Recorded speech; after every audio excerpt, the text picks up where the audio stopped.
Good morning. Wowza, the hilarious thing is I had the video on my screen. It is the maddest thing. I'd forgotten how mad that was. But of course, she was developing her creative practice at all parts of her career. That was the link there. We can but try. So, hi, good morning, and welcome to Outdoor Arts UK webinar number 2 in this little series we're doing about funding. I'm Angus, I'm the Director of Outdoor Arts UK. I'm joined by colleagues Lara and Catherine from the organisation this morning, and we are talking this morning about actually one of my favourite funds, Developing Your Creative Practice Arts Council Fund. We're doing a series of 3 webinars. They came out of our Friday meetings, which we have casual drop-ins for the sector on a Friday afternoon at 4 o'clock, and we were talking about, oh no, here's lockdown number 2, what are we going to do with the time? And very sensibly the room said, let's spend a lot of time applying for things we wouldn't normally have the time to do, or the research around that. And so we said, well, what can we do to support that? So we decided to do a series of webinars. The first 2 very much focusing on 2 particular Arts Council funds. Yesterday we looked at project grants. Today we're looking at DYCP, Developing Your Creative Practice. And then tomorrow we'll look beyond the Arts Council. They are not the only funder. And we'll look at trusts and foundations, crowdfunding, and any other sources of funding that we can think of. And we'll look at some of the commissioning funds as well. Also, I just want to say, if you're not part directly of the outdoor arts sector, you are most welcome. I had a few emails of people saying, not really strictly, can I? Of course you can come along. This is a time for being generous with sharing our information, and all of us, we're in it together. So yes, of course, everybody is welcome and we can all learn from each other. So that's great. Regarding who you are, do feel free to say good morning in the chat window. We didn't do a GDPR box, so if you want to share your email address, if you'd like to be contacted randomly by other people in this room, please put your email address in there, but do feel free to say good morning. It's always nice to know. So if you're new to Zoom, who's new to Zoom, but some of us are, please keep your microphone on mute when if you're not speaking. it's your choice as to about what view you have. You can have gallery view if you want to look into people's houses. I love it. It's my favorite thing about Zoom. And if not, you can go on to speaker view, and then you can be very serious looking at a webinar first thing in the morning. That's quite right. Do put your questions in chat. What is that? In chat, and we'll come to them towards the end if we have time. We had no time yesterday, so don't waste time writing the best question you've ever written, because we just deleted a lot of them. Yes, if you're on a laptop, you can find all that gallery view stuff at top right. I don't know about how phones and other devices work very well, so good luck with that. Great. So just a couple of things, just because we do have people who aren't necessarily all that familiar with the outdoor art sector, I'm just going to give you a little bit of a intro to that. If I can, here I'm telling everyone to screen share, and I can't remember how to screen share. There we go. Here we are. Checking there's nothing dodgy on my screen. There's nothing dodgy on my screen. There we go. Oops, is that happy? Play. There we go. Great. Okay, so this is who we are. Right, this is what we're doing this morning. We're looking at getting back outdoors. We have Charmaine, Strong Ladies Productions. We have Kath from the Arts Council. We have Lorna from the Arts Council. Marion from Murmuration Arts, and Phill, who's an independent producer, is also on our board. Charmaine, Marion, and Phill represent successful candidates at various points in the fund, and that's a rough run through of where we're at with the timetable, if I can keep to time. Outdoor arts, anything that's performance-based that takes place in the public realm. This is taking over the streets of Great Yarmouth at the Out There Festival. Outdoor arts covers all sorts of things. This is Abby Collins dancing on traffic cones, so individual single performers, or this is a company, Arts Council funded company called Occam's Razor. They're performing in Norwich there. We have a lot of processional work, a lot of community arts work within that. Greenfield festivals, some of them have a stronger performance element than others. This is Green Man, which has a really interesting commissioning program with Horticulture Wales. That's a green man, as you can tell. Hey, look, they have strong ladies who lift people up in the streets. That ain't so good for social distancing, but we know about that. Carnival features heavily in our sector, as does Mela, different parts of outdoor performance. International Work, this is a French company, performing, obviously, you can see by the bus in London. That was part of Greenwich and Docklands Festival. This is drag queen storytelling for kids, which seemed to find its place in the outdoors, which was great. This is Joss Arnott Dance, produced by Phill, one of our guests today. There's also quite a strong commercial area. This is Walkabout Act, who's represented by a commercial agency, very important part of our sector, earning some decent cash through the commercial work that they do. A lot of participatory work. This is the balloon project, the umbrella project by Cirque Bijou, which has played many festivals and then also popped up in light festivals quite a lot. Installation work such as the Fire Garden, that's by Walk the Plank, which was one of the first shows to come back. Appeared at Greenwich and Docklands Festival in Thames Barrier Park. That was a fun old cycle across London for that. Another part of it is this is a company called Odd Socks, who do very much the touring circuit of stately homes and gardens, performing Shakespeare. This is a mods and rockers version of Romeo and Juliet. By the costumes, I'm assuming that Romeo is a mod. And is that Juliet as a rocker? I'm not sure. This is important to know. This is Gobbledygook Theatre. Lorna, who's also one of our board members. This is a Without Walls commission. There are commissioning programs that operate within the sector. Murmuration Arts, performing in a car park. I think that would probably be in Hull, I'm guessing, but sure Marion will tell us. Here's an interesting installation piece. This is what I think is quite interesting about outdoor arts as well. So many things. This is a piece that was done last year at Greenwich and Docklands Festival. Under the shadow of Cutty Sark, there is the names of everybody who arrived on the first Windrush boat in glow-in-the-dark sand. Who even knew that was a thing? Really beautiful and subtle piece that could only work outdoors in that kind of a way. This is a great show by a French company, Colour of Life, beautiful. And picture behind me when you see my screen, that's the National Theatre's outdoor programme called Watch This Space Festival, which was my privilege to run for many, many years, for over a decade. People just ask what the picture is, that's what it is. That's the Studio de Cirque de Marseille performing a Wheel of Death. Slightly terrifying, but rather brilliant. Great, that's what outdoor arts is in a nutshell. So, developing your creative practice is an Arts Council fund, and to begin with, I'm going to hand over to our Arts Council colleagues to tell us what that is, but you're basically going to introduce a video, and if I just rejig my screen, then we'll be ready to show that. Does that sound good, Lorna? Yeah, I think go straight into the video and then we'll come up after. Yeah. Go straight in the video. Wow, you're pressing my technological skills here. Come on, Okay. Angus. You can do Okay, it. okay, right. That's the right one. That's the screen swapped. That's it. You're all going to have to see. This is a video off the Arts Council website, so you can watch this over and over as many times as you feel the need. But we chose to do this instead of go through it all ourselves because Graham has it down to a really concise 7-minute. Hey, it's 10:30 in the morning. Who wants to do this? Also, you're going to see my playlist, which I can see includes share. So there we go. Let's just be out about that. Okay, there we go. Hi, my name is Graham, and I'm a Senior Officer at Arts Council England. Developing Your Creative Practice, or DYCP, is our fund to help individual creative practitioners and small collaborating groups to explore new ways of working and get better at what they do. Between October 2020 and October 2021, we will be running a new version of DYCP that will help us to respond better to the changing world in which we're working. For example, creative technical practitioners such as sound engineers, lighting designers, creative and cultural educators, or libraries practitioners will now also be eligible to apply as we shift to a wider definition of creativity and culture through our new 10-year strategy, Let's Create. The budget has also been increased to £18 million. This will help us to support more people to develop and to carry on working during these challenging times.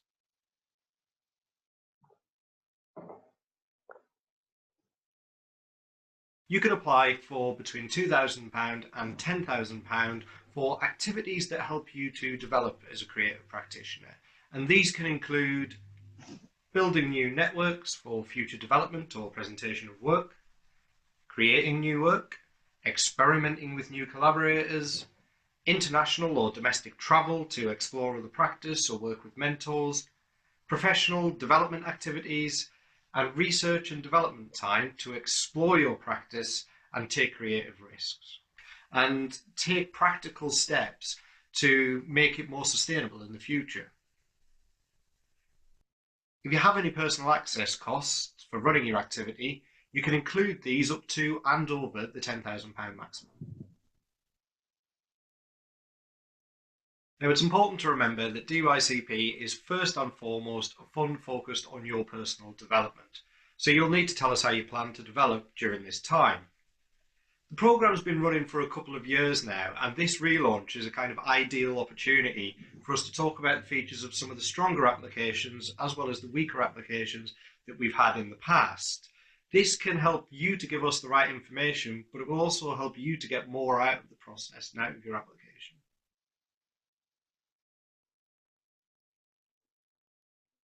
So, the strongest applications tend to have a very clear idea of what they want to get out of a period of development. These can be things like trying out new techniques or mediums in your work, taking time to switch genres within your work, or take on a new discipline entirely, to work with a mentor, taking part in a bespoke residency focused around developing your skills, developing your networks by reaching out to or working with entirely new partners and collaborators, and expanding your skills around your creative work to enable you to be better at doing what you do. The big thing you need to tell us is why this opportunity and why now. We want you to be really ambitious in your development. So that could mean working at a whole different level than you have done previously. You might tell us about what will be better about your work, but also about the way or the scale to which you deliver it. The weaker applications tend not to have any firm plans or partnerships in place, or they tend to focus more on audiences and the development of new work than on developing your skills, your knowledge, or your networks and things like that. In the past, we've seen a lot of applications for projects that would have been better suited to our open funding programme, National Lottery Project Grants. So if, for example, your application focuses more on the writing of your next book or the development of your next play, rather than developing you as a writer or a director, then it might be better suited to project grants than developing your creative practice. If learning new skills or techniques allows you to do these things, or if doing these things allows you to focus on the development of new skills and techniques, then that's great, and you can tell us all about it. But this program is really focused on what you do and how you can do it better.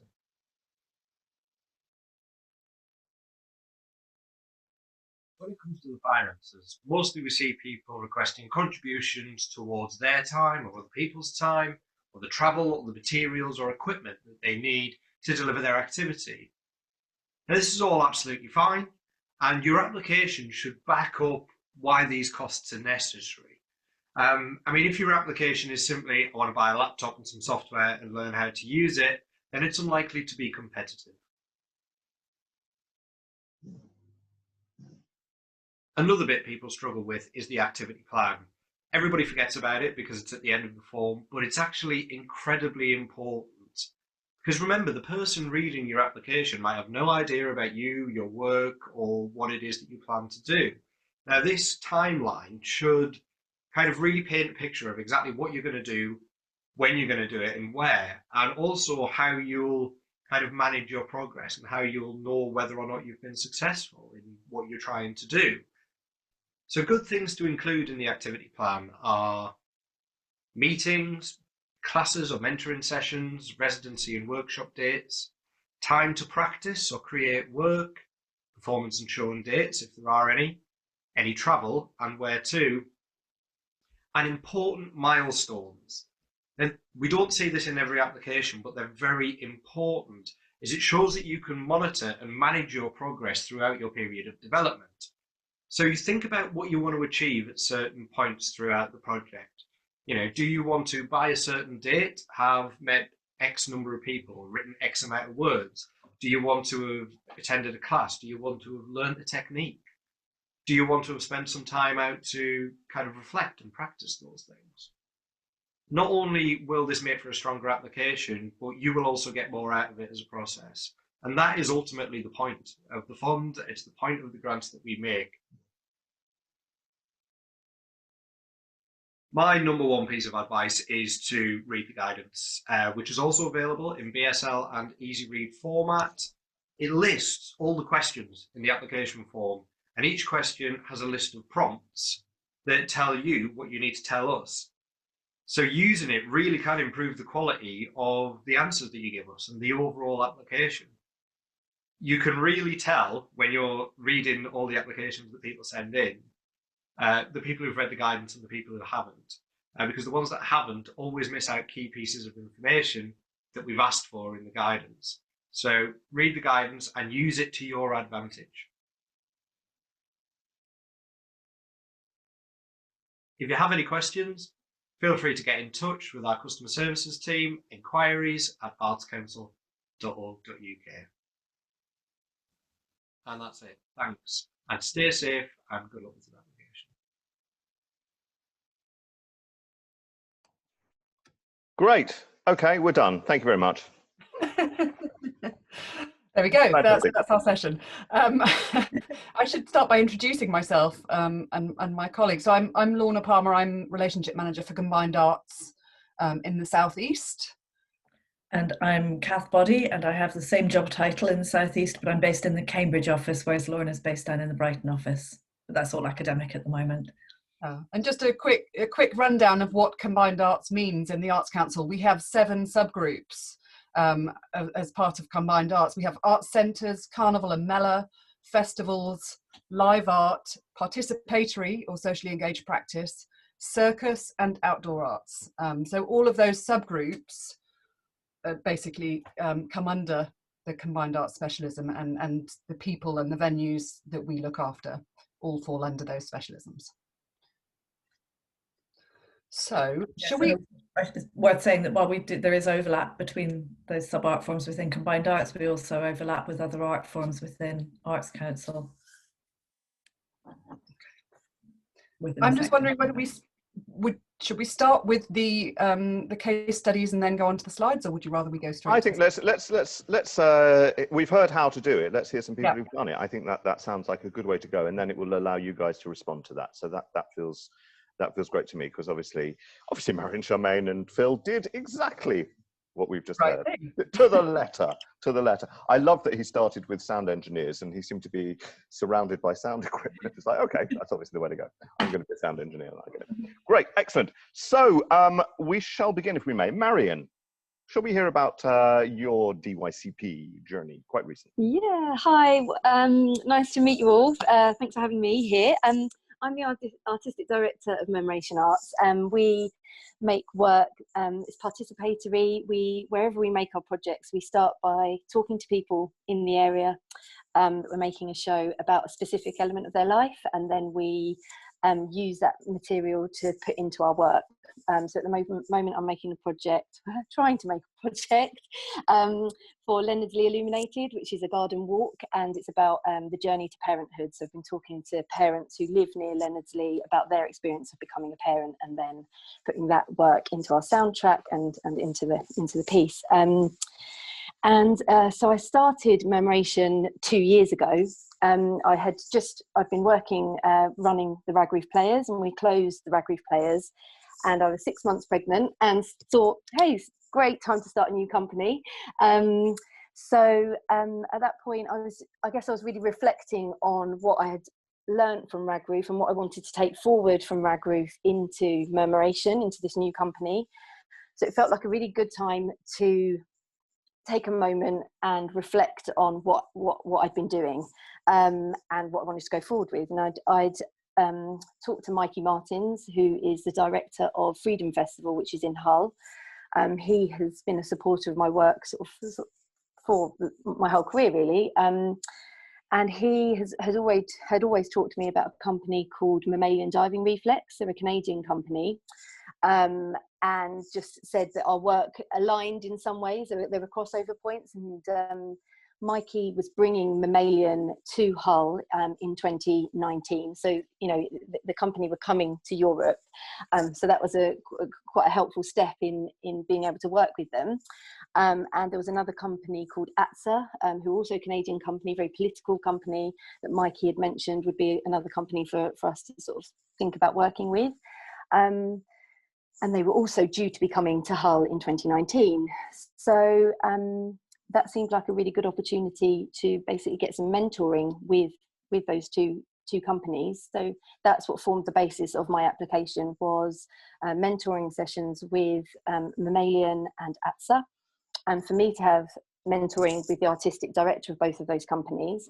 And then I worked with a fantastic producer called Laura Wright, and it was an opportunity in my application. I also wrote into that for her to have some mentoring with their producers specifically about how to tour participatory work internationally, because that's something Mammalian and ATSA do really, really well. And we've always sort of struggled with how do we recruit, how do we meet people and have a sort of an in-depth conversation with them across the world. So that was that formed the basis of my application. And yeah, it seemed in the end ATSA weren't able to come to Hull, unfortunately. They had some personal issues and they weren't able to come to the festival. So what that meant is I sort of adapted the way we spent the money to work with them, to work with Mammalian for 3 weeks. So we were just going to be having some mentoring sessions on Skype with Mammalian and then go to Hull for a week. And actually we extended our time to be in Hull for 3 weeks. So we had mentoring sessions in the lead up to them coming to Hull. And then we got to see their whole time, the whole process of them being there. And that was just really beneficial to see a project from kind of the point that they were talking to Mikey Martins, the hosting festival, how that worked, then actually arriving into Hull, how they worked in Hull, and then we had debrief sessions with them after they left Hull. And it was a really great opportunity. I would say DYCP for me, what it was that it was taking the time to reflect on what I did, and I didn't have the pressure to make a project. There wasn't a deliverable like you have to have a product at the end of it, which is your next touring show, your next artwork. It was actually take a deep breath, really go into what it is you do. So maybe think about the theory of what you're doing, or the kind of, in a way, I like to think it was like to dream as an artist, like who do you want to talk to, like who would you love to be able to get into a room but haven't been able to find a way to do that. I suppose as artists sometimes we're asked quite often to do things for free, and this is actually a way of saying you're not doing that. You're approaching people and saying, and it's a really great exchange of, you're paying that person to be the mentor, you're paying yourself to be there, and it kind of, it allows you, just to dream about who those people are, and who you'd like to talk to, and I suppose, and I found the process, when I have had other Arts Council funding, so I've gone for project grants. Something about DYCP that felt really great was that we didn't need match funding, which is where you get other funding from. That you, in your application, you have to have confirmed other money from other places, whereas this was £10,000. I applied for the whole £10,000 and got the £10,000, £10,000, and I didn't have to have any other money coming from anywhere else. It was very, very specific. I think I talked to our Arts Council officer, it was John Lindstrom at the time, and he sort of just talked about DYCP as a light touch application. That it's something, I think one of the big reasons being because there isn't this need for lots of other partners. It's one partner, which is the Arts Council, if you like, and then who you're going to be working with. And it was a 9-week decision process that felt really good. It was, quite a quick turnaround to get a decision, and I knew that if I wasn't successful the first time round, I could put, work on the application and hope to put it in the next time. And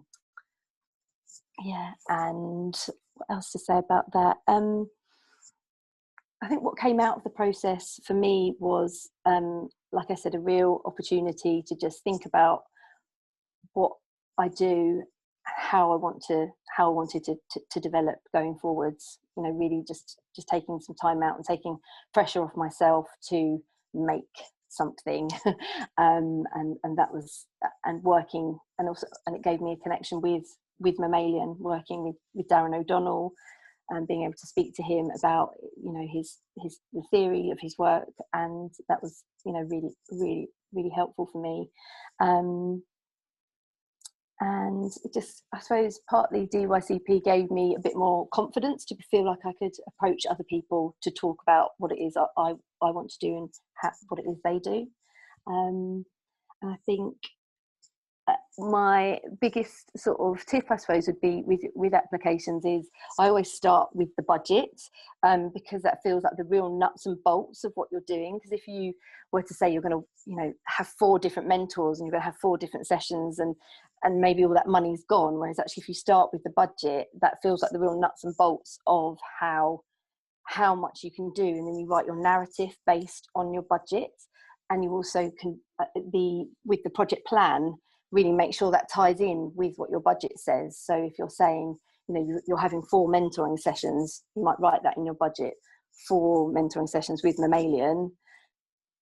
Then you kind of want to make sure in your project plan you've got that, those 4 meetings scheduled in, so it really ties in. It's a really good way, I guess, for Arts Council officers, if they, if they're reading an application quickly, that they can go to a budget and they can go to that project plan, and it's really almost really black and white. I find that really helpful, and then the narrative is where you might explain what you're going to talk about in those 4 meetings, or what you're hoping to get out of those meetings, but it's just really, really clear there. And I think Mammalian was a great choice as well. I mean, they're an extraordinary company. I remember when you got it and you were working with them. That was I would say that was a key thing, was that choice of partner there for you. Yeah, absolutely. Yeah, Mammalian. I think the alignment of the working Mammalian. A big part of their theory is something called social acupuncture. So about that, when you first meet people that you don't know, how do you sort of need all that interaction, and once you get through that awkwardness, how you feel closer to people. And that's really in my work, we always start with research projects, meeting people, talking to them about elements of their life. If it's migration, being a boxer at the moment, it's about being parents, and how I feel so much closer to those people once we've had that initial meeting, we've had that research, we've done that. And Marion, they went to Hull with their project was called Teen Totalitarianism, and they made a project with teenagers doing a tour of Hull. We went to Mikey's house. They really subvert power structures. So we went to the director of the festival's house to have a dinner party, and they dressed him up and they did his makeup, and he taught them how to juggle, because Mikey's sort of got a long history of sort of being a street performer. So it was just a really beautiful moment of like that shift. And again, I'm really, really interested in, it's like after today, hopefully you'll feel like when you meet people on a screen, it takes away some of the facade or the stress, or it's like, okay, actually, hopefully you feel like you could approach me, we can talk about this. I've been having coffees with people recently about DYCP, and just to take away the sort of worry about what the Arts Council is. The thing is I guess is granting is a bit of a tricky system, and that's the thing I would try and get someone to kind of actually just support you and sit with you on Zoom and talk you through how to do that, because that can feel like a barrier, because the buttons are weird and they don't really, the guidance, it's hard to work that out. I'd really try and get someone to sort of support you in that moment, just so that you don't get put off by that. Or and I did a storytelling course many years ago, and the guy there that I was doing that with, he talked about what the word abracadabra means. I don't know if anyone knows, but it means I will create as I speak. And I just think that's a really beautiful thing to hold in your mind, that the more you talk about your project with the various different people, if it's people at home, your parents, they don't have to feel like they might not call themselves artists, let's say, but they'll ask questions that you might not have thought of, that will help you just develop your idea, and just talking about your idea, the more you do that, the more it becomes a thing. And it's like, just so whatever your idea is for DYCP, just kind of try and talk to as many people about it as possible. People at the bus stop. We're not allowed to talk. Thank you, Marion. Thank you so much. My thing on Mammalian is, as one of my favourite shows is their famous show, Haircuts by Children. And it was in Hull the year before, where I sat in a salon and two 12-year-old girls cut my hair, coloured my hair, put glitter in my moustache. And I had the most wonderful half hour with those two young kids in a way that neither of us would ever have expected. And they were so excited when they saw I had over 1,000 Twitter followers when I put the photo up. It was like, oh my God, you're really famous. They were so excited. And they still retweet me, Lord love them, or through their parents' account. It's hilarious. I love that connection. They're a great company. Marvellous. Good choice. Thank you. So Thanks. That's one story. Thank you very much, Marion. Phill, the producer's point of view, if you would. Yes, yep. So I'm Phill Hargreaves. I'm a creative producer. I've worked independently for a significant number of years, but now I'm currently the creative producer at The Leap, which is the Creative People and Places program in Bradford. Previously, I was the creative producer at Dada, who were the artistic lead for Fest Day, which is the outdoor festival in Derby that happens at the end of September. So I'm going to give a perspective from the Developing Creative Practice grant as a producer applying, because I was successful as myself for a producing Developing Creative Practice grant, but I also supported two other artists to apply to the fund who were also successful. So my perspective is a little bit from my own personal perspective, but also helping others to apply to get to the point of funding for the projects. Basically, I'm going to tell you a tiny bit about my project, and then I'm going to do some tips. But after watching the video from the Arts Council, I feel like I'm probably just going to repeat the tips in a really Yorkshire accent. So, all fun and games for everybody this morning. So my application was very specific. It was about making a significant step change for me in the way we developed international partnerships and relationships. It was about specifically exploring two areas, so Canada and France, and looking at how we currently built our international partnerships and what a sustainable and strategic way might be to do that in the future.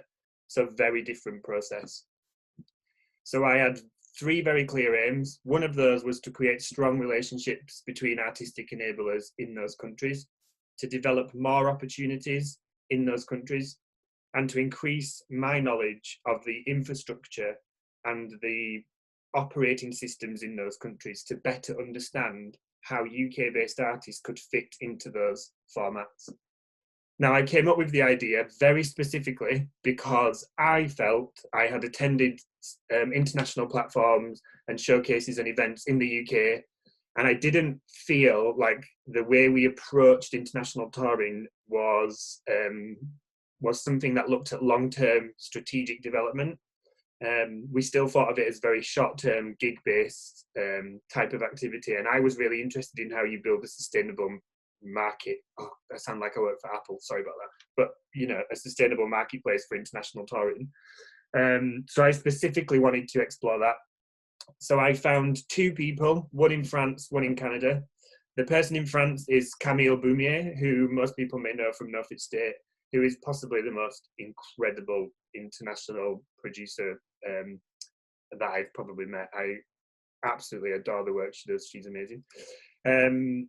So I worked with Camille in France, and then I found a partner through some of my connections and colleagues in Canada to partner with. And the idea was that I partnered with people who did exactly the same job as me in the UK in those countries. They would open up the doors and the systems and the processes for me to get access to the stuff that I already had access to in England.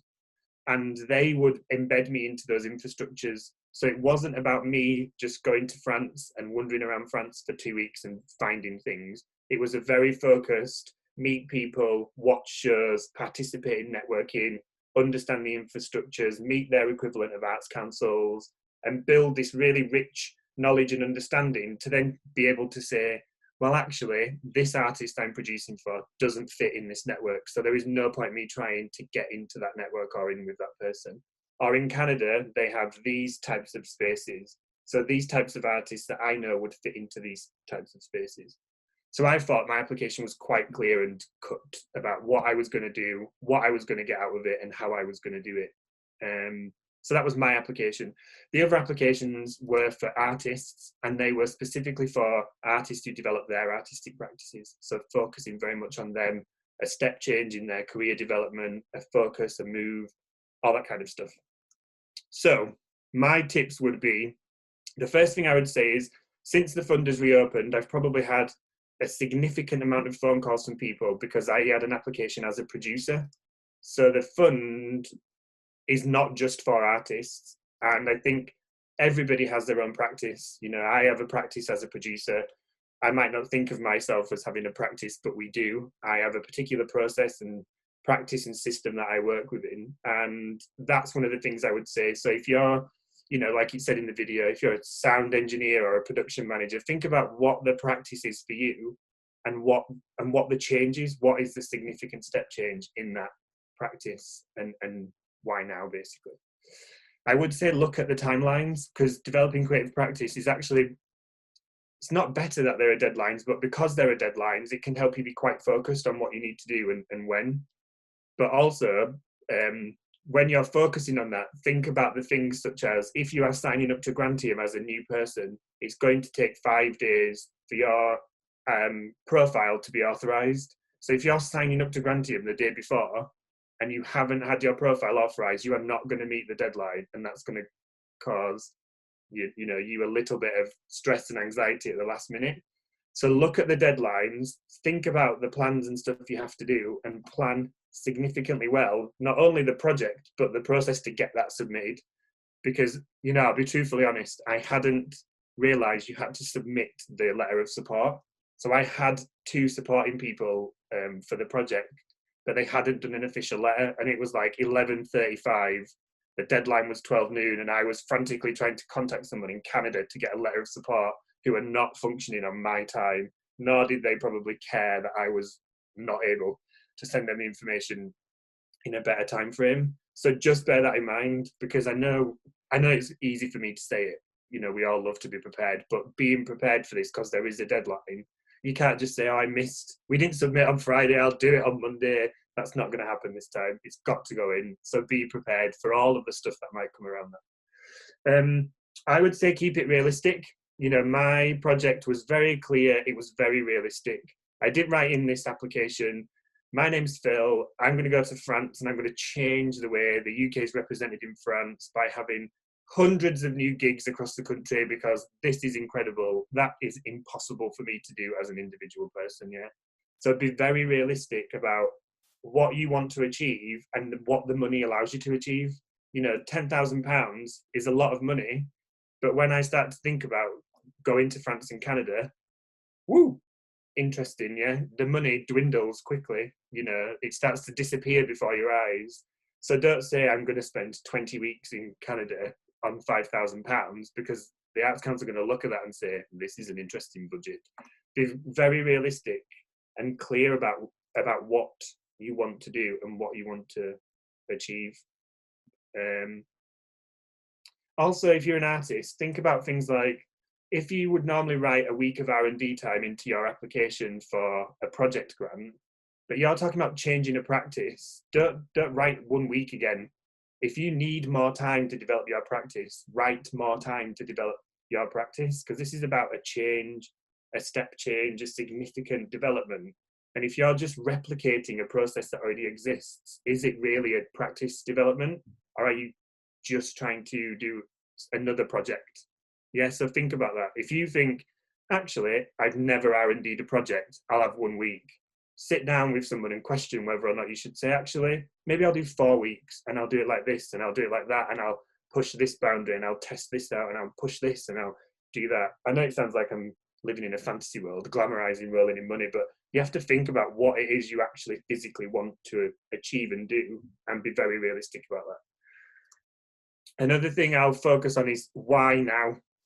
Now, this isn't time specific, although it might be, but it's more about specifically why me and why now. So when I wrote that application for my practice, I was focusing on why me and why now. What am I offering?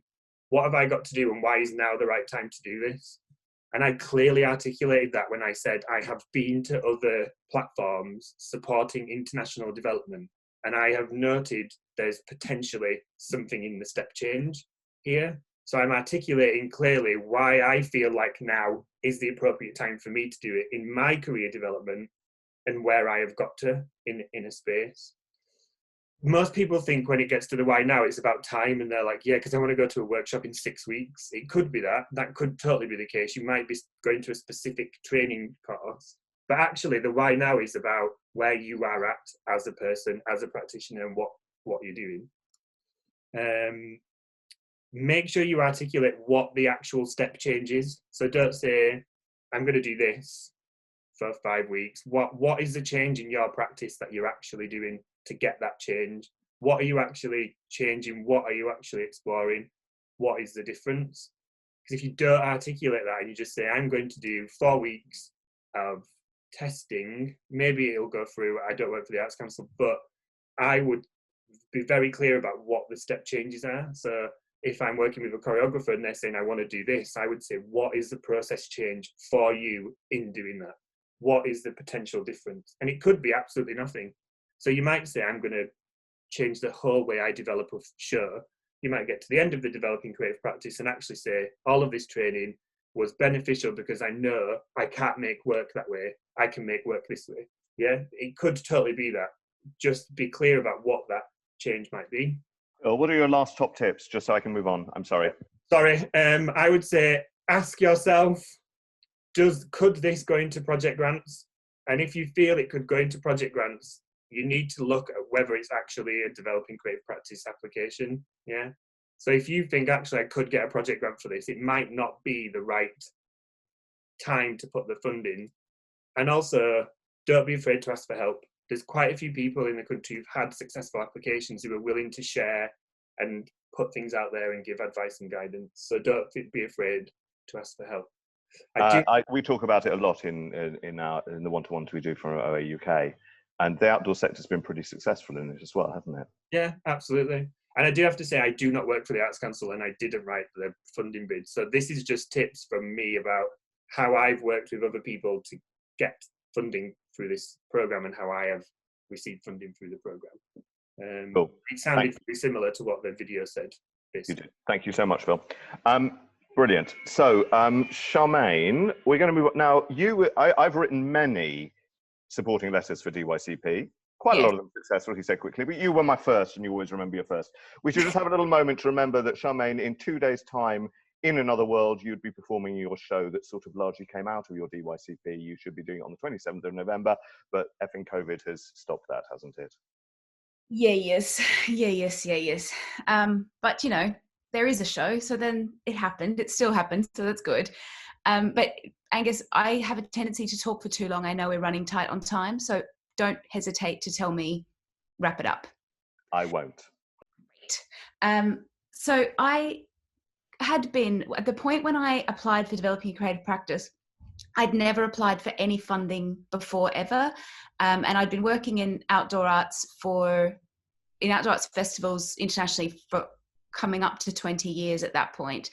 And all my work had been made, like every show that I'd been in, except for when I worked with Mimbra for a year in their funded work, every show I'd made it unpaid with no budget and then sold it. And so that was, and so everything had been on that, make it quick, make sure that you know it's going to work, and then get it out there.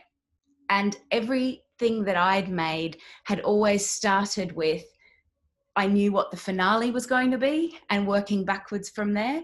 And I had hit a point where I'd had this niggling idea for a show called Power for a few years, where I had wanted to make something that had more of a complex narrative than, because all my stuff had been, I thought it has interesting subtext, but the actual narrative of my shows has always been, I'm going to do this exciting thing, and then eventually I do it. That was basically the storyline. And I wanted to do something, sorry about the rubbish truck outside. I'd wanted to do something that where I could really sink my teeth into a story a bit more. And also all my work had always celebrated strength, and my aim had always been to make, had always been to make the audience feel connected enough to me that me celebrating how strong I was. Ooh, Christina, yours is off mute and echoing in my, that by connecting with them on that it would celebrate their strength. But I'd hit a point where I wanted to make this different sort of work, and I kept not making it because I was like, I just wasn't sure if I could make it. And I figured eventually I came to the point where I was like, I can't make it alone. I need support. And I couldn't. So I was like, I'm finally going to apply for a project grant. And I went on the website to look at project grants and had never heard that developing creative practice was a thing. It was before the first round of applications. And I went on to look at what you had to do for a project grant and found developing creative practice. And it was like it had been written for me. It was like, it was exactly where I was this thing of going, here's where I am, and I've got something substantial. Here's where I want to be, and I don't know if I can do that. And then this funding can bridge that gap for me so that I can make that leap. And one thing that was really tempting to do when I first started to approach it was in talking about where I was trying to get to make it seem valuable, was really tempting to undermine where I was now, to go, oh, all my work now is really like, my next trick is, and I went a couple of steps in that direction before I saw what I was doing. It was like, no, you go, where am I now? And it's celebrate that. Go, here is what I've already accomplished. Here is what I've got. This is what I'm bringing to the table. This is the thing I want to do that I can't do yet, or I don't know if I can do yet. And here's how you help me make that leap. And not to get caught in, I don't know if anyone else would have it, but for me, it was a really natural thing to try and go, oh, here's all my deficits. Here's where I want to get to. instead I reshaped it and was like, this is what I've done so far, and celebrate that. So that was, and in terms of the why me, why now that Phill was saying, I really took it into going, the why me is what I've done already. And then the why now was because I've reached this point where I feel like I have more to say than I know how to say. And that there is, and kind of going like, I've got a strong network. There is demand for new work from me. And there's like, to have that thing of going, I've already accomplished something, help me go further. So my application was very much included an R&D for a new show, but I made it very clear in the application that the reason that I was R&Ding for the show is because the stuff that I wanted to work with a lot of different collaborators in residencies to expand my physical vocabulary beyond the tricks that I already know, into, some of it into new circus style vocabulary. Some of it I explored working with puppetry, and I explored I'll go into that later, but it was to expand my physical vocabulary and to experiment with new ways of creating, where I would start from story before I went into the choreography and what I was going to do, rather than starting from the trick and working out what the framing was. So it was exploring a whole different way of working. And if I could have worked purely on the techniques and purely on consultation around process, but for me, having a very concrete thing that I was working on meant that I would be able to find the real potholes. Because if you're working hypothetically, you could say, oh, this is how I would work in a creative process to do this. But until you're actually working on something real, you're not going to find, oh, here's the barrier, and have the support of those mentors and those collaborators to help find your way through those barriers. So I made it really clear in the application that I was R&Ding so that it would support the leap in my practice. It wasn't so that I could R&D that show. And I also made it really clear that by having the R&D, it also supported me to expand my network for working after this, to help make my practice more sustainable. Because by R&Ding a theatre show, it would be giving me an inroad into talking to indoor venues as well as my outdoor network. And it really did. Even writing the application, I found writing the application really helped me to clarify where I was, where I wanted to get to, and how I was going to get there. But it also helped me to build some really great relationships. Like, I obviously first went to people who I already had relationships with. Like, I went to Angus and talked through the idea. We met up in the Outdoor Arts UK office and talked it through. And that initial conversation was, is this idea that I've got an outdoor arts show? And we were like, maybe not. Maybe it has to be an indoor show. And so it, all those conversations with people who I already had relationships were really helpful and supported the application. But by writing the application, I was able to have a reason to talk to other organisations. There's a organisation here in Southend called Metal, and they've got a creation space. And when I first moved to Southend a few years ago, 5 years ago maybe now, I went there because they're an arts company in the town I live in. And I went and introduced myself, and they were like, and? Because they're busy. And I was like, I just wanted to let you know I live here now. And they were like, excellent, bye. And I was like, oh. But then when I had to make this application, it gave me a thing to go in and say to them, I'm making this application to this thing. Could I talk about using your space? Would you mind becoming a partner on the project? And now I've got a really strong relationship with them, so that during lockdown, when they can't use their space properly, they're giving me random days where I can go in and use the space to work and things like that. So it's developed a relationship that I couldn't find a way into until I had something. So you can also use the actual process of applying can be really helpful even before you get the thing.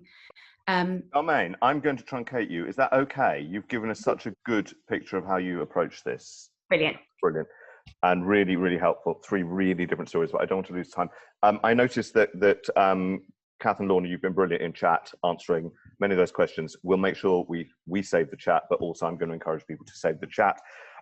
Just before I hand over to you guys, just because we might go on a little bit, we have got one-to-ones lined up. Everything seems to be booked now. Charmaine's are booked out. All the Arts Council ones are booked out.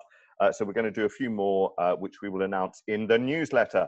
Your Bible to outdoor arts work is the Outdoor Arts UK newsletter that comes out every Friday at the moment. You don't have to be a member to get it. We're not collecting membership fees at the moment because of obvious reasons. So do sign up to the newsletter. It also contains the link to our Friday 4 o'clock drop-in session, where kind of anything goes. If you want to share an idea, ask a few questions, you'll get really good instant advice from the sector. It's a very generous sector. Anyone can come to that Friday 4 o'clock, and that comes out. There's the newsletter. Thank you very much, Laura, signing up there. And also on our website, you'll find other resources around COVID-related Getting Back Outdoors matters. And then we're putting up this series of webinars. Yesterday's is already up. That's brilliant. But I'm just going to go and now hand over to Lorna and Kath to talk a little bit more about this and respond to some of that. Thank you so much for being so brilliant with those questions. I think we've picked up on quite a few of the questions where we can in the chat. I think there was one that hasn't been answered yet about Marion talked about when she talked about going to Hull and doing her work, and people are asking about is it for organisations or not. It's not for organisations. It is for individuals or small groups of people. So you might take someone with you on that journey who you want to work with in a different way. If you're part of an organisation, you can apply as an individual aside from your organisation, but you can't apply as the organisation. Hopefully that clears that one up. Worth pointing out on a technicality there as well, that you can apply if you work for a larger organisation, you can apply as an individual as long as it doesn't benefit the organisation directly. So if you work for an MPO, for example, you can take time out to do this fund.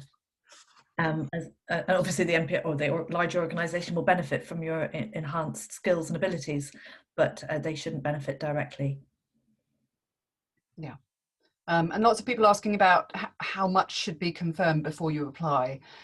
I mean, there will be things that, are still up in the air, but essentially think about taking a round the world trip and only having one stop. We need to see multiple stopovers that really show your development over a period of time. And the more you can confirm, the more convincing you are that journey will happen. I think that that for me is what makes for a strong application. The clearer plan you can give us, who you'll work with, what you'll do, and what the change and transformation will be at the end of that period is really crucial. Somebody said in a decision-making meeting we had yesterday, people don't understand why they're not funded. It's a really competitive fund, and we get a lot of brilliant applications. So think about the fact that you are on the table with a lot of brilliant applications. What is your standout thing? Be ambitious, but be realistic and convince us that it will actually make a step change. That it's a really kind of crucial thing in your development. And I think those are the going ones. back if you fail. That's really important. Yeah, you can do that now.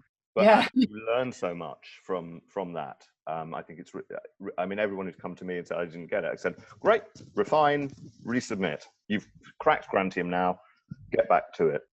And that restriction on how many times you can resubmit has gone away now, so you can do that. But I think it is really, really important to realise that if you're not ready, if you haven't got those clear points, don't apply, because it's not a strong application without those significant steps.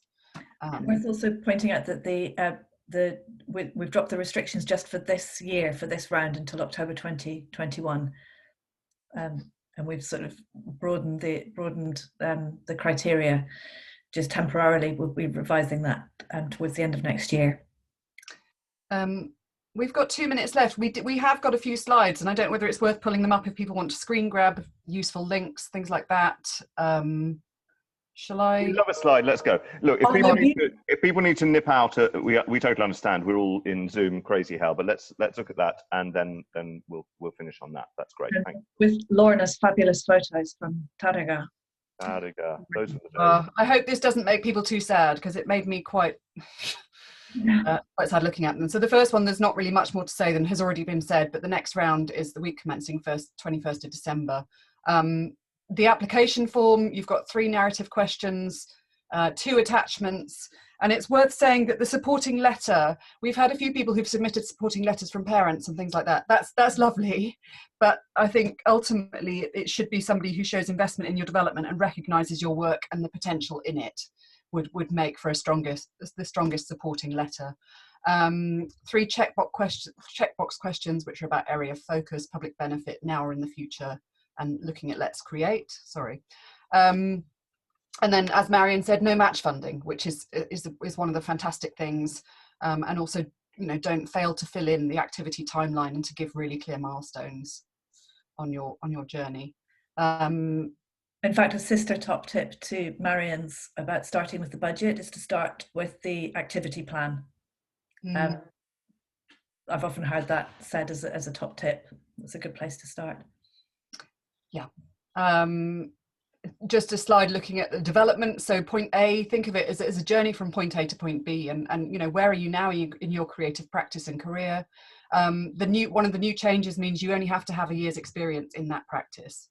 And what has brought you to this point? What's your track record in that time? Where do you want to go next? What's holding you back from achieving what you want to achieve? And is there something that developing your creative practice can give you in the way of training, new skills, experimenting with different people, having a mentor? What can take you forward? Think of it as a sort of life coaching, creative development journey. And these are all things that I think have already been kind of touched upon about how you could improve your application. Or fairly seek out new opportunities and think about what you'll be able to do better as a result of the journey.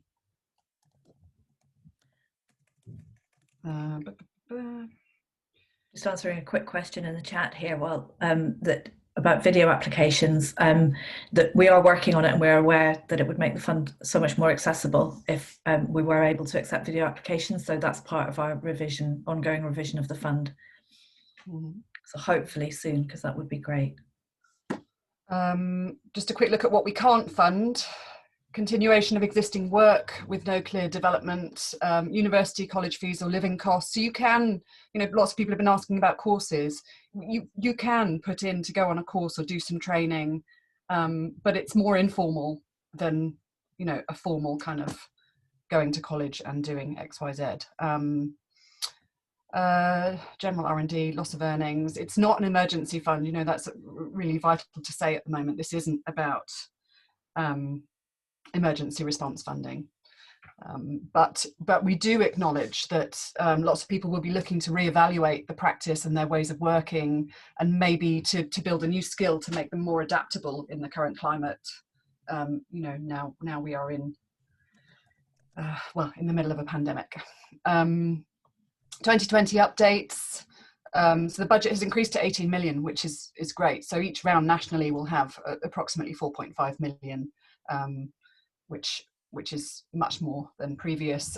Creative technical staff can apply, only 1 year experience. We will take into account COVID and that people may want to look at how they make their practice more sustainable, and the reapplication restrictions have been removed. What other things have we got? This last couple of slides. So practitioners, this is just a list of the kinds of people who might want to apply. So DJs are also new in the mix.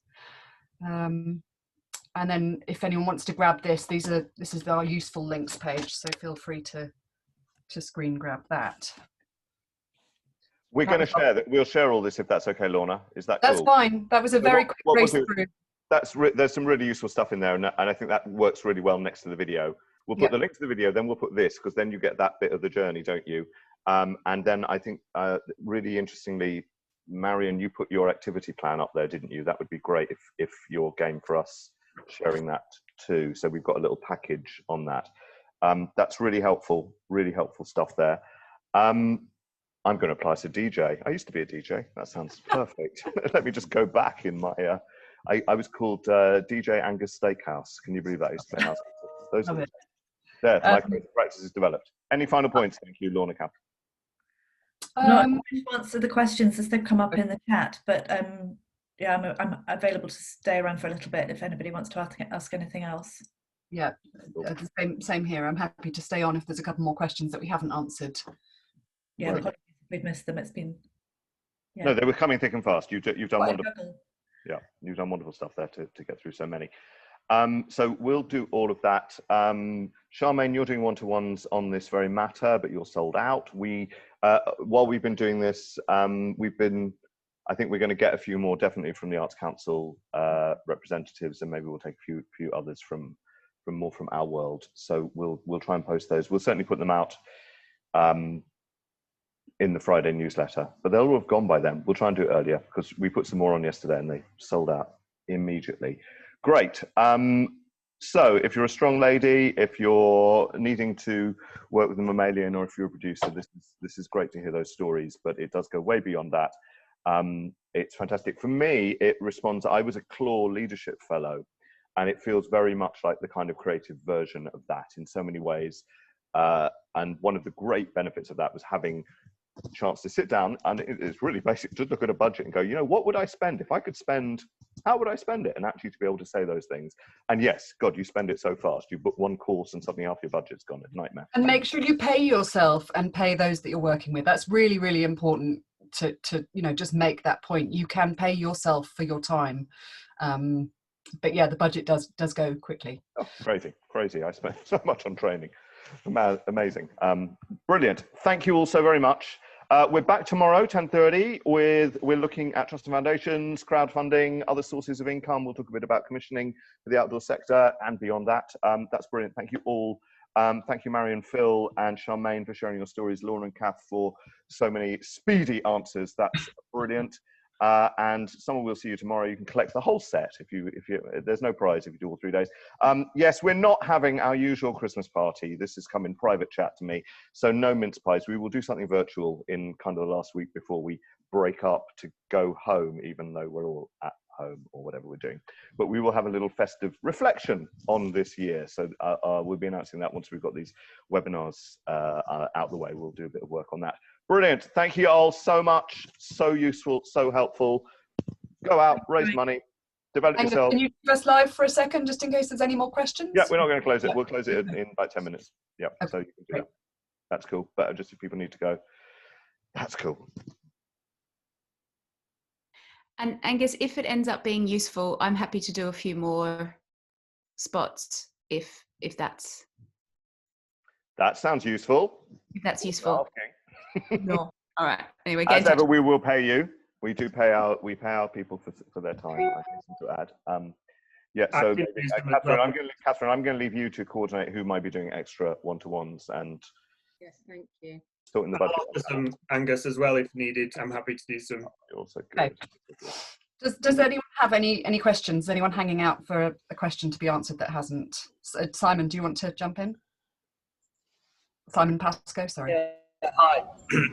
Hi, Lorna. Yeah, that was brilliant. Thanks very much indeed. And it's nice to meet you. I'm with Caitlin, who's maybe still online. I don't know because I can't see her. We're co-directors of Red Earth. So we're based in Brighton, and we've been going for quite a while. We're sort of having a bit of a sabbatical. We did a massive project with the National Trust a couple of years ago, and we're having a bit of a break, and we've gone off to earn some money as opposed to struggling along as we do. We're looking at this whole grant is really interesting, but we're in a dilemma with this definition of organisations. It might be very clear cut. I mean, Red Earth is, for want of a better word, an organisation, but that's because we decided to have an identity as a name as opposed to saying Caitlin Eastby and Simon Pascoe. So we're a partnership, and we collaborate with other artists who are independent artists in their own right, and then we bring them together for the projects that we want to create. So that, and that could be artists, and it could also be archaeologists, for instance. But essentially, Red Earth is Caitlin and myself. So is there scope for us to apply as a small group to you, or should we talk to you at another day about applying independent? Yeah, it's a tricky one, isn't it? You could either both apply separately, and then, but with your applications, you could also then have some elements that maybe you do together. If it's, you know, if you've got the same things that you want to develop, then you could align those two things slightly. But Okay. it is about individual practice. So you definitely wouldn't want to put in an application as Red Earth. You would have to come in as Simon and Caitlin. Okay. Yeah. Sorry, Kate, do you want to say something? No, it would also depend on what it is that you want to do, because it's not about organizational development. It's about individual artists. It's about you as Simon and you as Caitlin. So it would depend on what you were wanting to do. Yeah. That's fine. So maybe what we should do is have a meeting with you or something, Lorna, at some point at a later date, if that's possible. Yeah, we can have a chat at another time. That's fine. But yeah, it's about personal journey. So just keep that in mind. But the fact that we could actually join them at some point for some sort of collaborative experimental piece or something like that. Yeah. So Marion, when you went to Hull, you took a colleague or somebody you've worked with previously? Yeah, so Laura, who I work with as my producer, she came to Hull as well. So she was part of the application in terms of sort of being able to, you know, get that language, work with Mammalian, have mentoring from Mammalian's producer. So in how they tour their work internationally. So I was sort of talking to Darren, the artistic director, about their sort of theories and methodology, and then Laura was part of that, written into the application, about how they tour their work internationally. And with her time paid as part of your application as well? Her time was paid, so we each had 4 mentoring sessions each. I mean, we went to both, actually. We were in every mentoring session for both of us, but she and then she came to Hull for the whole 3 weeks and saw the process from beginning to end, but had the view of the producer, and so was talking to the festival and the producer of the thing, of Mammalian, and then I was there, you know, absorbing the process from a creative perspective. Simon, if it's helpful as well, I applied with an artist who runs a company. So they run a dance company, but we separated them out of the company. They applied as an individual on a separate granting profile for that particular artist to do a very specific piece of work about them. The natural benefit will come back to the company, because obviously that's the company they run, but this was about them. And then we applied to project grants for an organizational development, which was specifically about business structures, practice as an organization, development in that terms. And it did include some artistic development stuff, but it wasn't about a change in practice. It was more about how we set that organization up as an artistic entity rather than the specific person's role. So it was quite a separate, we pulled the artist out of their business entity, if that makes sense, and they had their own specific place and space as an individual. Sorry, is that helpful or not? It's really well articulated. That's great, thank you very much. Simon, just one tiny thing you mentioned at the end about making it leading towards the end, towards a project. Just be very wary that developing a creative practice is absolutely not about creating a project. That would be a project grants application. It's a bit of a mental shift, because we're asking you not to do that. Yeah, I was purely talking about the idea of working with other artists to explore stuff, not as a project. Experimentation is fine. Yeah, it is. It's just one of the things that a great deal of DYCP applications fall down on at the panel stages if what people are describing as a project, however good that project is, that's a project grant, not a DYCP. So that's why we'll just pick up the tiny nuances. Subtle. Amy has her hand up. Yeah, hi, thank you. I was thinking through what I wanted to do and how I wanted to bring the strands of my work together, and as I was thinking about that, I found a program actually that, like a sort of training, mentoring, I think they call it a residency, but it's really extensive, and it's milestones kind of in it, and all the different networking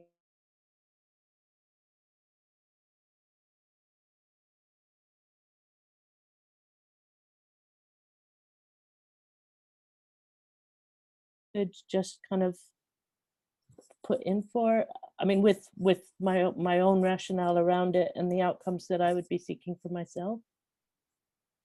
I think Lorna posted the guidance in the chat earlier on that higher education courses we can't fund, but we can. But fund it's not that. It's No. really, it is about artists wanting to work in civic practice and cross-disciplinary practice, and this is exactly the kind of realm I wanted to look at. But it's quite a kind of, I think, yeah, I mean, it does sound like it's a large chunk of the money, but I think if it really does make that shift in your practice and it answers things that you need, you know, to make that change, then I would say it's okay. I wouldn't make it the only thing in there. I would also, but there are some other steps alongside, no matter how small. Do you think that cost would be prohibitive? No. It's it would be eligible, but not necessarily a strong application. And like Lorna says, you would need to wrap that around with something else of what you were going to do with that knowledge. Gained. But great. Sasha? Yeah, can I just ask a super quick question? I think I put it in the chat, but I couldn't see if you replied because there were so many messages.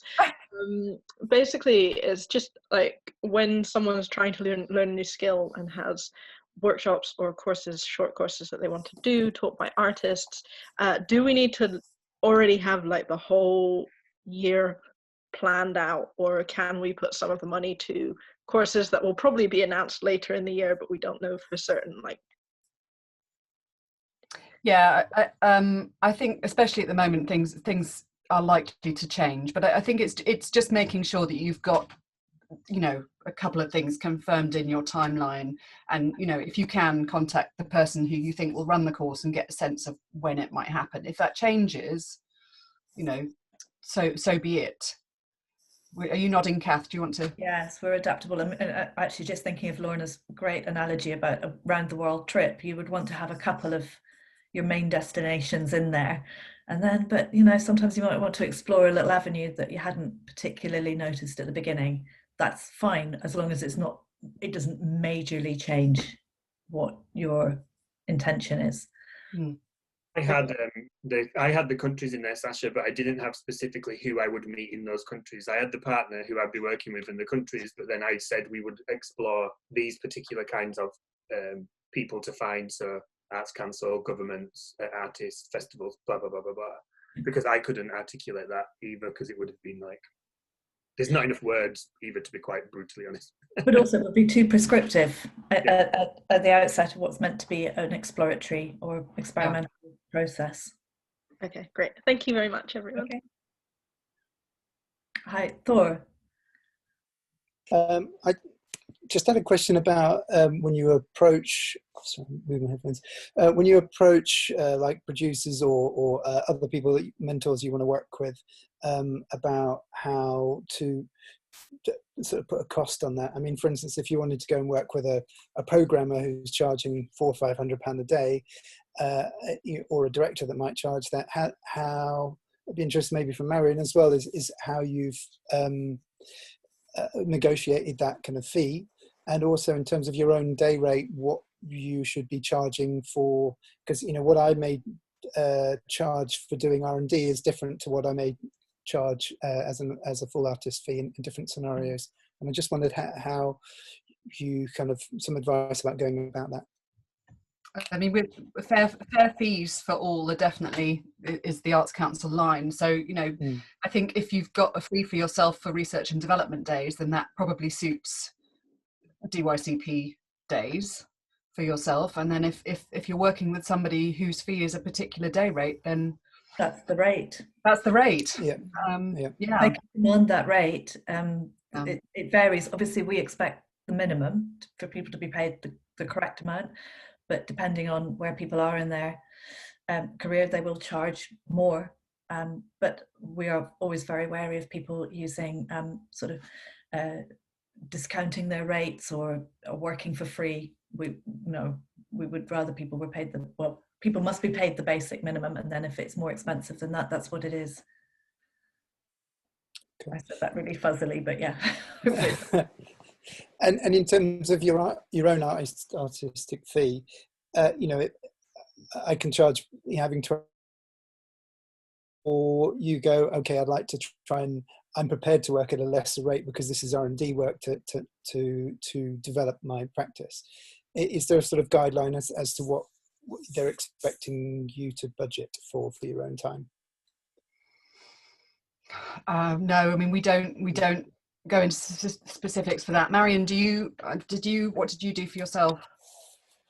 We didn't have a guideline, so we put in what we would charge working on a project for myself and Laura, and that was what we suggested to Mammalian and ATSA, and that they were happy for that for their mentoring sessions, and actually, yeah, that's we put that in. I'm happy to share our budget if people want me to share that. I don't know if that's a yeah.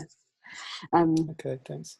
Yeah, I can send that on to you, Thor. But yeah, we had a day rate, and it was actually what we paid ourselves was what we offered to pay Mammalian, and they were happy with that. So I mean, I guess it might be the other way around. You might ask the person before you write the application what they want to be paid.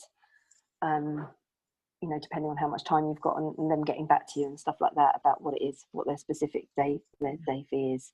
And that's partly starting with the budget, isn't it, and working exactly out. That's that thing. It really depends, because if you think you're going to have 4 meetings, but they come back and say, oh, it's, you know, £600 per session, that's going to change how many of those meetings you're going to have. So yeah, budget's a really good place. Okay, thank you, Marion. Govey? Is that the right pronunciation? Sorry.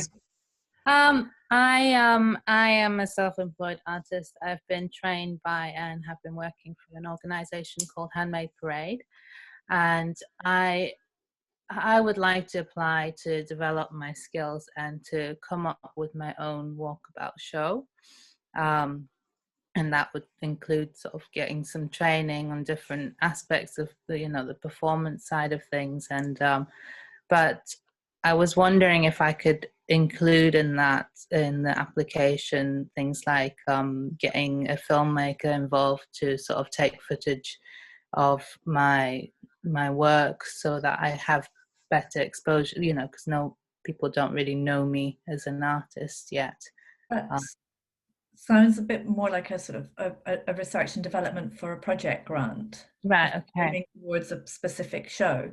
But if in your process of applying for a project grant you think, there's this big section of my skill that I need to develop, then that would be the developing your creative practice. Okay.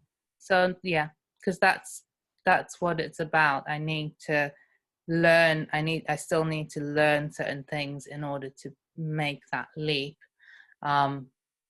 Yeah. So the film would be separate. Yeah, I would do the DYCP first, learn what you feel you need to learn, and then move into the research and development for a project grant to then make a project. Yeah, brilliant. If it's helpful, one of the other ones I facilitated writing was for an artist who was a performer in a company. They were stepping out of being a performer into being a choreographer in their own practice, and they wrote the Developing Creative Practice about that step change for them. So they wanted to capitalise on all of that learning and create a language and vocabulary of their own that existed as their entity.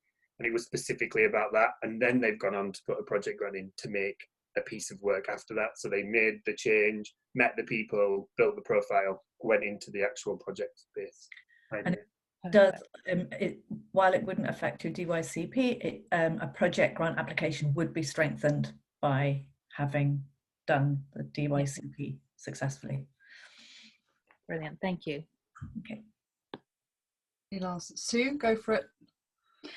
Can I just ask, because I've been doing quite a lot of work internationally, and that's kind of where things seem to happen for me, but I want to be in this country, so it's kind of a cross-disciplinary, across the countries type application. I'm going to have a chat with Phill because it sounds like there's some cross purpose there, but I just want to know, especially with COVID and the way it is at the moment, is that affecting things that are international applications.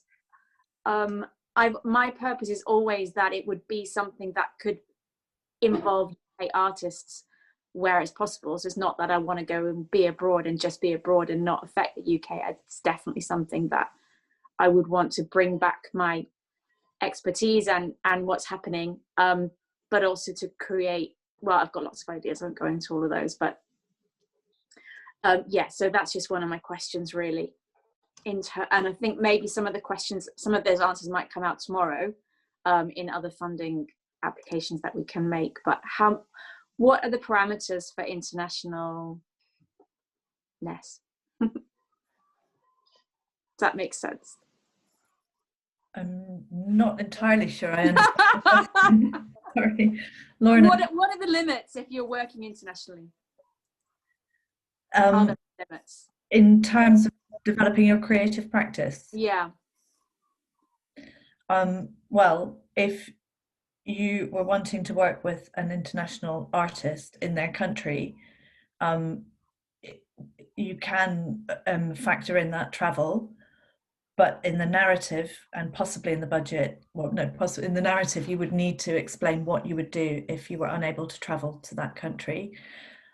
Personally, at the moment, I would say travel, I would put it towards the end of the application, just the end timeline, just because of the way things are.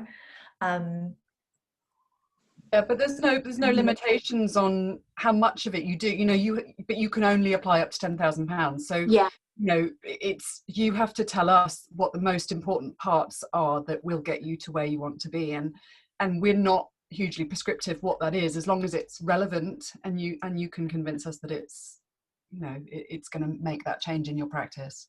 Yeah. Okay. Thank you. Okay. Are there any last ones? Or I think we should give Angus his computer back. It's fine. It's fine. We need the Zoom account at some point, but that's cool. That's really kind. Thank you for that extra bit of time there. Lots covered. And we'll be following up with a few more one-to-ones where people can take these apart a little bit more. And we'll do an upload of all this good stuff later today, I think. That's great. Thanks for having us. Thanks so much, guys. Thank you all. And we'll see you soon. See you on Friday, maybe. Bye. Thank you. Bye-bye. Bye. Bye, everyone. Bye. Save the chat. Save the chat before I close. Thanks very much, everyone. Nice to see you, Simon. Right, chat saved. It's going.